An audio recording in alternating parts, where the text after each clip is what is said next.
அருள்மறையில் பல்வேறு விதமான சட்ட நுணுக்கங்களை, பல்வேறு விதமான ஆன்மீகத்தின் கருத்துக்களை, பல்வேறு விதமான வரலாற்று சிறப்பம்சங்களை இப்படியெல்லாம் பேசி வரக்கூடிய ரப்புல் ஆலமீன், அதிலும் குறிப்பாக அண்ணன் பெருமானாரை குறித்து, அருமை சஹாபாக்களுடைய தன்மைகளை குறித்தெல்லாம் பேசி வரக்கூடிய ரப்புல் ஆலமீன்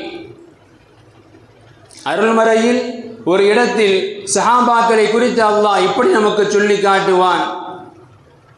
வலா யஜிதூன ஃபீ சுதூரிஹிம் ஹாஜதம் மிம்மா ஊது. சஹாபாக்கள், அந்த மேன்மக்கள் எப்படிப்பட்டவர்கள் தெரியுமா?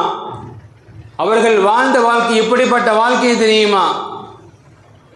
பிறர்களுக்கு கொடுக்கப்படக்கூடிய நிஅமத்தை பார்த்து அதன் மூலமாக இவர்கள் எப்பொழுதும் பொறாமைப்பட்டவே கிடையாது.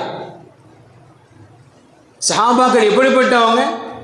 ஒருவருக்கு கிடைக்கப்பட்ட நிஅமத்தை பார்த்து மற்றொருவர் பொறாமைப்பட்டதே கிடையாது உலகத்தின் காரியங்கள்.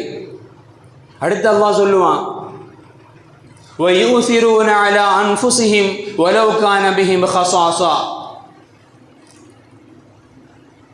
தனக்கும் இந்த இடத்தில் ஒரு தேவை உண்டு, அப்படி தனக்கென ஒரு தேவை இருக்கின்ற பொழுதும் தன்னை விட பிறரையே முற்படுத்துவார்கள். இது சஹாபாக்களுடைய மேன்மைக்குண்டான குணம் என்பதாக அல்லாஹ் சுப்ஹானஹு வ தஆலா திருமறையில் பேசி காட்டு.